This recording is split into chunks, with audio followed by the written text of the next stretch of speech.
Мал аж ахуйн салбар бол Монголын эдийн засгийн үндэс гэж ярьдаг байсан. Одоо ч бол тэр одоо тодорхойлт бол хэвээрээ байна. Ер нь яхаа зүгээр монголчууд бид сүүлийн үед л алт зис гэдэг газрын хэвлийн баялагтыг шунад дурлах болж л дээ. Олон компаниуд гадна дотны орж ирдэг болсон байна. Бүгд төнгөдөг болсон байна. Тэгэхээр тэр бол дуусна. За Монголын мал аж ахуйн салбар бол дуусахгүй. Судлаачдын одоо эрдэмтдийн судалгааны дүн юмыг харж байхад Монголын нийт ажиллах хүчний 3/1 нь магадгүй тэрнээс илүү хувь нь мал аж ахуйн салбарт байж байгаа. Энэ утгаараа бол үнэхээр одоо мал аж ахуйн салбар бол шавхдашгүй юм аа. Ирээдүйтэй юм аа.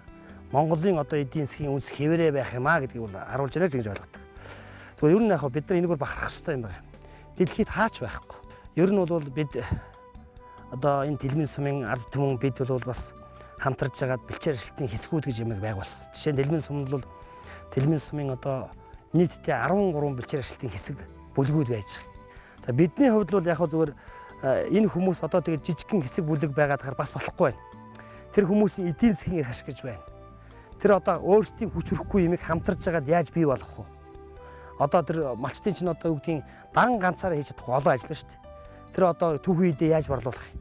Тэр чинь бол зөвхөн ченж хөтөж амьдарч шүү дээ. Тэгэхээр бид бол хоршоог байгуулад одоо бол бид нар тэр хоршоо байгуулж байгаад тэр түүхэн үед юмыг бэлтгэмээр байна. Тэр одоо бидний хүч хөрөхгүй тэр малын тэжээлмийг бас бэлдэх шаардлага зайлшгүй гарч ирж байгаа. Зөв энэ дээр жишээ хэлээ л да. Зүгээр зуд турхан болоод ингээд одоо Баруун аймагт хэцүү боллоо гэхэд ихэвчлэн одоо тэр улсын нөөц мөөс гээд Улаанбаатараас үс авна шүү дээ. 1000 км. Нэг боодлын үсийг Улаанбаатар руу очиж ирэхэд 1 кг нь бол одоо үндсэндээ бол 150 төгрөг. Одоо 200 төгрөг болчихлоо шүү дээ. 20 хилтэй гэж бодоход 4000 төгрөгийн тээврийн зардал гарч байгаа. Нэг боодлын үсэн дээр. За тэгвэл тэр одоо юу гэдэг тухайн үед нь бол малчт маань бол жалгааныг тардсан тэр малчт гар шимээсгээр хадаад бүгдийг хангах болцоо бол бас таархан шүү дээ. Тийм болохоор бид бол энэ нэг хэрэгцээг хангахын тулд торшоо байгуулад торшоо маань эхний удаа бол тэр малчтынхаа одоо юу гэдгийг өвлийн улиралд одоо хангалттай хэмжээний тэжээлийг нөөцлөгч оролдож байна. За би дэлгэрэн сумд одоо хуваарь аж ахуй эрхлэх гэдэг хөрөнгө санхүүгийн шаардлага өөр дутагдaltaй болж одоо 2008 онд одоо энд манай энд нэг хоршоо байгуулагдсан.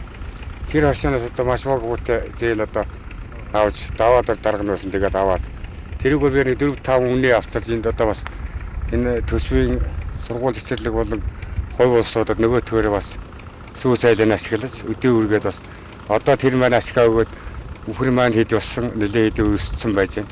Мөнгөө дарсан. Одоо баг үетэй мөнгө бол одоо манай хөдөөний амьдраханд бол ингээд маш их ашиг одоо надад биш. Одоо намаа дагсан улсуудад ихэд тусд юм болох юм аа. Хадлангийн асуудал. Одоо инженерийн тухайд бол бид нар юу байна л да. Овоо сайхан хадлан газар гарчлаа. Инженерийн тухайд байгаль санд. Газар гараагүй учраас хэцүү байлаа шүү дээ. Юу хаагнаа надад байсан бэ? Би ч одоо энэ байгалаа одоо нэгдлээс ахуулаад энэ газар тариал ингээ би уг нь бол өөрөө газар тариал ингээ чиглэв юм л дээ. Газар тариал дагаад мал ачхуу заавал байх шаардлагатай болж бид үхэр дээр нэг ажилласан баг. Тэгээ одоо энэ хадлан бол ерөөсө байгалийн бэрхшээл нэг хүнд үе бид нарт таардаг. Тэрийг энд орон нутагт одоо ус урахгүй бол одоо бид нар ч одоо 2 чиглэл урах сурахгүй энэ Булнаа нутаг бүр тэгшээ эндээс 9 гаруй км газараас очиж ой модны цол мол хадаж 2 жил сумынхаа одоо ард иргэдэд хадлан гарангаж ирсэн. Тэрнээс хойш харин 2 жил багсаар хадлан гараад инженерийн тухайд бол одоо газар нутгийн сайхан дэлгэнд гоё гарсан. Хадлангийн талаар инженерийн тухайд бол одоо байгалийн талаас одоо тийм бэрхшээл биднэрт алгаа.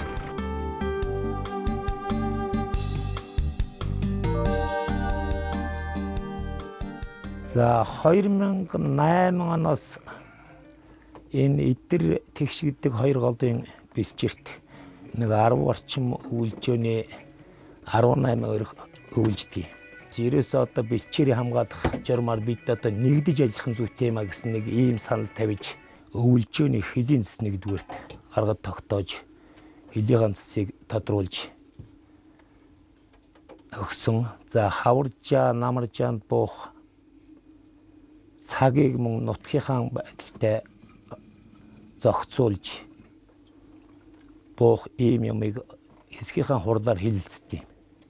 За ингэснээр яг уу ер нь бол одоо бас нэг нутгийн маргаан зөрчил тэр одоо миний өвлжээ гэдэж байна. Энэ миний хаваржаа намаржаанд их тугаа ижлаа гэдэг ийм асуудлын юмнууд нэгдүгээрт байхгүй болсон. Хоёрдугаар бид нэр дотроо хуримтлал бий болгосон. 6 сая орчим төгрөгтэй болчиход байгаа юм. Багахан хувийн хүүтээ бас зээл одоо малчдаа олгох энэ асуудлыг нэгдүгээр хийж байгаа. Ингэснээрээ бид нэр бас яг ер нь яг зүгээр ингээд дотроо ингээд эргэлдээд явах болохгүй учраас хадгалам зээлийн хоршоонд мөнгө хуримтлаа бий оруулаад за ингэснээрээ одоо зүгээр бага шиг хувийн хүүтээ ингээд бас мөнгө арвижуулах талын арга хэмжээнүүдийг авч байгаа. Ерөнхийдөө манай сумд бас энэ хөдөө аж ахуйн тал дээр ногоон алт хөтөлбөр үйл ажиллагаа явуулдаг. За энэ ногоон алт хөтөлбөр бол бас малчтын амьдралыг дээшлүүлэх тал дээр их зүйлийг хийж идэх юм аа.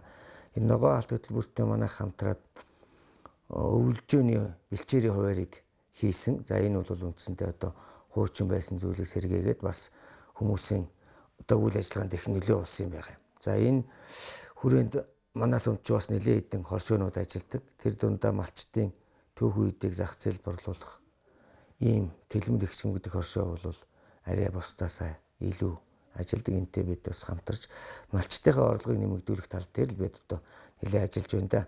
За энэ бол хоногт 15 тонн тэжээлийн үйлдвэрлэх хүчин чадтай тэжээлийн үйлдвэр. Ер нь бол яг зүгээр хөдөө аж ахуйн салбарт хөдөө орон нутагт тулгамж байгаа асуудал малын тэжээлийн асуудал байгаа шүү дээ. Малын тэжээл дутагдсанаас өвөлдөө бол одоо юу гэдгийг хүндэрсэн үед тэжээлийн дутагталд орно. Тэгээд трийг дагаад одоо тэжээлийн үн өснө. Ийм олон одоо завлангууд үүсдэг л дээ. Тэгээ манайх бол одоо тэлмэн тэгшхэн хоршоо бол үндсэндээ Захун аймагт одоо юу гэдгийг одоо ер нь одоо сумандаа ийм тэжээлийн үйлдвэрлэдэг ийм хоршоо бол одоогоор бол манайх байгаа. Тэгээ бид бол яг зүгээр энэ тэжээлийн үйлдвэрийг малчтынхаа өөрсдийн хүчээр дээр нь одоо Монгол Улсын засгийн газар төрийн дэмжлэгтэйгээр одоо энийг бид нар одоо 2008 онд ашиглалтанд оруулсан. Тэрээс жилд бол ойролцоогоор 45-аас 100 тонн одоо хэвэг тэжээлийг үйлдвэрлэж байгаа. За бидний одоо үйлдвэрийн маань үндсэн түүхийд бол одоо яг хөх зэрэг тарж ургуулсан энэ одоо улаанбуудай, авиас, хөх тэрэм малын тэжээлийн таримал ургамал байна. Дээр нь бол одоо мөн одоо энэ үр байгаа одоо энэ таварын үр одоо энд бол 10-ны одоо алтар 10-ны ийм үрийг ашиглаад за мөн дээр нь энд бол бид нар одоо халгай, луйл, шарилж мэтийн ямар ч ургамал байж болно үүнийг хийхэд. За адууны хомоолч байсан болно. Хужир ийм мэтийн юмыг одоо ер нь яг энэ дээр бас энийг хийдэ дээр нь баяжуулж байгаа юм бол бас хужираа баяжуулж байгаа. За инхээр бол үндсэндээ бол одоо малын нэлийн одоо сайн чанарлаг ийм тэжээл бид нар гаргаж байгаа юм л да үйлдвэрлэж гаргаж байгаа. За манай хоршооны одоо сүүлийн үед бас нэг хийж авсан зүйл бол энэ 100 тонны багтаа амжтай зойр байгаа юм. Бид бас төмөс хүнсний ногоо тариалж байна. Жилдээ бол ямар ч байсан нэг 50-аас 60 тонн ийм төмөс хүнсний ногоо бол хурааж авдаг. А дээр нь бол бас одоо малчтынхаа за бусад одоо хуваарийн хөдөлмөр эрхэлж байгаа хүмүүсийн төмсийг бол тодорхой хэмжээний төлбөртэйгээр хадгалдаг ийм зойр агуулах байгаамаа. Ингээ энэ зойр бол яг ер нь зөв зүгээр ч одоо бий болцсон дэвшилдэ. Энэ бол хуучин нэгдлийн үед ашиглаж агаад хог хийгээ дараа хийцэн байсан ийм зойр байгаа. Тэгээ энийг бид бас малчтынхаа хүчээр ухад цэвэрлээд тэгээ одоо дээвэр таазан солиод тодорхой хэмжээний хөрөнгө оруулалт хийгээд ингээ үндсэндээ манай хоршооны бас нэг үндсэн хөрөнгө болоод ингээ ашиглаж байгаа. За бид хэсэг зохион байгуулад анхныхаа хурлыг хийгээд ямар ч байсан 2008 онд багтааж энэ хатлангийн талбай ямар ч байсан хашиж үзье гэсэн байдлаар 6 хэсэг газар 12 гаад хатлангийн талбай хашиж эхэлсэн. За 2009 оноос л ургас нэлээд нэмэгдсэн. За одоо та бүгд чаржлага авах одоо энэ хашааны цааталд ямар хувь байгаа, хашсан талбай нь одоо ямар хувь байгаа нь ойлгомжтой харагдаж байгаа бах. Энэ 3-аас ихэд бид нар ямар ч байсан нэг 5-6 төвшин ус авчиж байгаа. Тэгэхээр өөрийнхөө хэрэгцээний ахиу оргосон нөхцөлд бол өөрийнхөө хэрэгцээний одоо өөс тэжээлийг бүрэн аваад нөөцлөх ийм бололцоотой. За энийг гол нь яг ер нь хаваржаа, намаржааныхаа нутгийг түшиглүүлж ингэж хашч хамгаалах гэдэг маань нэгдүгээрт одоо хаврын дүнд ургац эхлэхээс өмнө малаа хашиж энийг бордоожуулах ингэснээр одоо үүсний гарц нэмэгдэх ийм сайн тал байдаг юм гэсэн үднээс хаваржаа намарж байгаа түшгэлсэн малчтыг бүлэг хэсгээд ажилуулах, малчтын хөдөлмөрийг хатшааг дэмжих төрийн бодлого бол сумаар нутагт бол үнэхээр үр дүнгээ өгч байна. Малчид малынхаа түүхийдийг ямар нэгэн хэлбэрээр хатшиж богинуулах, бас зах зээлд өвдөнтэйгээр хөдөлтөн борлуулах энэ ажил бол гараагаа эхэлж байна гэж ингэж ойлгож болохоор байна. Хэдийгээр одоо малчтын эдийн засгийн эрх ашигын үед сонирхлын үүднээс энэ хоршоо гэдэг юм зүйл бас үйл ажиллагаагаа эхлээд бас тодорхой хугацаа өнгөрч явах шиг байна. Яг малчтын өөрсдийнх нь одоо идэв санаачлах хэр зэрэг байгаа вэ? Ер нь бол хоршоонд үнэхээр малчтын өөрсдийнх нь итгэх санаачлага, итгэл, сэтгэл бол одоо усагаар мэт хэрэгтэй байгаа байхгүй юу. За ер нь бол зөвхөн яг бидний хоршоог байгуулад 2 жил болж байна. Нин нүгүүдээ бол одоо юу гэдгийг бидний зүгээс өдөж тийм ээ сэтэл өгч энэ л зарчмаар явж байгаа болохоос яг нин нүгүүдээ малчт маань өөрсдөө санаачлаад байгаа нь бас дутагтай байдаг. Энэ бол бас ажилт их зовлонтой. Гэхдээ зүгээр яг олон түмэн ер нь Монголын ард түмэн малчт маань бол бас тэр болгон одоо ярьж хэлэхгүй бол бас одоо жалгааныг тарцсан дээр хурж бүгдөө одоо жигд мэдээлэлтэй биш байна. Жигд одоо оролцооны асуудал бас хүндрэлтэй. Жишээ нь бид нар хоршооны бүхшүүдийн хурлыг хийнэ гэж үзэхэд 287 гишүүн бол бүгдээрээ цуглахгүй. Зарим нэг юм бид хэдийгээр ингэж ярьсан ч гэсэн одоо ойлгуулах гэж хичээж зүтгэж байгаа ч гэсэн одоо бас тэр бүхэн бол хүрч чадахгүй. Нэгүр хэлбэл энэ бол зөвхөн бидний одоо төрийн бас байгуулах хоршооны удирдлагын зүгээс яваад байгаа болохоос нөгөө талаас нь бас чиглүүлэх одоо юу гэдгийг зөвл заавар зөвлөмжөөр хангах тийм юм нэг дутагдaltaй байгаа. Яг хоо төр засгаас нэг үе бодвол бас хоршоог дэмжих энэ одоо эргэцэн орчин гэдэг ч юм уу төрийн бодлогод бас тодорхой хэмжээр тусгадаж эхлээд байна гэж үзээд байгаа юм байна. Яг одоо та бүхний одоо амьдралын хүрсэн дээр одоо буулгаад явж байгаа энэ одоо халуун ажлын үйлсээ яг хэд өрнүүлээд явж байгаа. Энэ үед одоо төр засгийн бодлого дэмждэг хэр зэрэг одоо тусглаа болж хэр зэрэг тус нэмэр болж байна вэ? Зүгээр яг төр засгаас сайхан шийдвэр гарсан. Үнэхээр Монгол мал хөтөлбөр гэдэг бол өөрөө яг энэ чиглэл рүү хандсан. Бараг одоо Монголд хамгийн том одоо сүүлийн үед гарч байгаа яг энэ салбар руу гарсан том бодлого гэж бид нар их баяртай хүлээж авч байгаа. Зүгээр энэ одоо Монгол мал хөтөлбөрийн үр дүн үр шим бол байгаа. Жишээ нь одоо юу гэдгийг тэр хоршоог дэмжих одоо төнгөлттэй бага хувийн зээлүүд байж байна. За тэр одоо сум бүхэнд байгуулсан одоо мал эмнэлэг үйлчлэлийн тасаг гээд 3-3 оронд одоо ийм аль биесийн төрийн одоо тасгуудыг нээслээ шүү дээ. Сайн хэрэг нь бол Монгол мал хөтөлбөрийн хүрээнд сум хөгжүүлэх сан гэж сум бүхэнд 50 сая төгрөг өгсөн. Энийг хараад хахад зөвхөн юу гэдгийг одоо яг жинхэнэ малчтын биш. Нэг хитгэн хүний хоршоо байгууллагад одоо яг энэ хөтөлбөр юм хэрэгжих сургаар одоо борооны дараах мөөгш гэж ярьдаг л да. Маш олон хоршоонууд бий болсон. Тэгээд тэр олон хоршоонд хүртэх зарчмаар нөгөө мөнгө явчихж байгаа байхгүй юу? Нэг 9 гишүүнтэй хоршоонд нэг 10 сая, дахиад нэг 9 гишүүнтэй хоршоонд 5 сая гэдэг юм уу.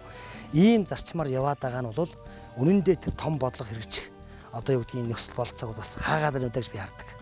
За зарим тал дээрээ бол бас зүгээр яг энэ улс төр гэж нэг золиг хэл юм байна шүү дээ одоо. Одоо улс төр байлгүй л яг. Гэтэл манайхан ч бол хитрхи улс төржөөд одоо намын хоршоо байгуулах маяг руу орж эхэлж шүү дээ. Хамгийн аюултай. Тэр чинь уг нь бол одоо бид нар тэр төрийн бодлогыг намд зориулж гаргах хэрэгтэй юм уу? Альсвэс бид одоо тэр үнэхээр тэр Монголын малчин ард түмэнд зориулж гарч байгаа бодлого нэг сумын хүрээнд биш.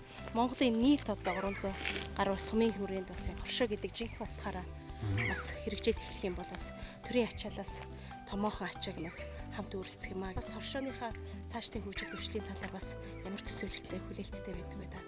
Би хоршооныхоо цаашдын одоо хөгжил дэвшлийн талаар их гэгэн бодолтой явдаг хүн. Өнөөдөртөө бол яг бид нар бүгд эхлэлийн төдий явж байна. Одоо тэр малчтын түүхүүдийг бэлтгэж нийлүүлэх тал дээр бол бид нар эхэлж байна. За тэгээд одоо тэр дундын сан малчтайгаа бэлэн мөнгөний хэрэгцээг хангахын тулд бас одоо тодорхой хэмжээний алхам хийгээд явж байна. За мөн малчтын одоо тэр малын одоо эрсдээс хамгаалах тэр малын тэжээллийг бэлтгэх тал руу та нарт руу харсан бас ингээд эхлээд явж байна. Энэ бүхэн маань сайн үст хүргэнэ гэдэгт бол эргэлзэхгүй байгаа. Энд дүү төрийн бодлогоч хандаж эхэллээ. Энийг анхаардаг олон одоо Монгол зүрх сэтгэлтэй хүмүүс бий болж эхэллээ. Танаа телевизч гисэн. Яг энэ салбар руу анхаараа та нар маань ингээд юм хийж явж байгаа нь бол бас сайн хэрэг. Олон түмэнд зөв одоо мэдээллийг хүргээд үнэхээр Монголын малчтын дотор юу нь болоод байгаа юм. Яг юу нь болохгүй байгаа юм. Яавал болчих юм. Тэр тал руу бас ингээд олон түмэнд хүргэж байгаа танаа одоо оролцооч сайн хэрэг л дээ.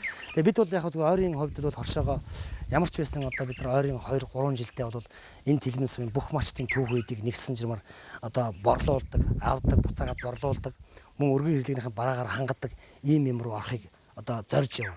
Ер нь бид нар бааш эргэцэн оршин болгоод өгчих юм бол үнэхээр бидний чадал хүрхгүй байгаа юм төр дэмжиж өгчих юм бол өөр бид өөрсдөө чадах юм бол бусдаас буух хэрэггүй. Бид бол чадна гэж бодож байгаа юм. Тийм одоо чадна гэсэн итгэл сэтгэл байгаа учраас хоршоо маань бол сайн болно л гэж бодож шүү дээ. За ингээд та бүхэн яаж таамаглаж байна? Баярлалаа. Та бүхэн ч гэсэн амжилт хүсье. Сайн яваарай. Олон сайхан нэвтрүүлэг Монголын ард түмэнд хүргээрэй гэж хүсье. За.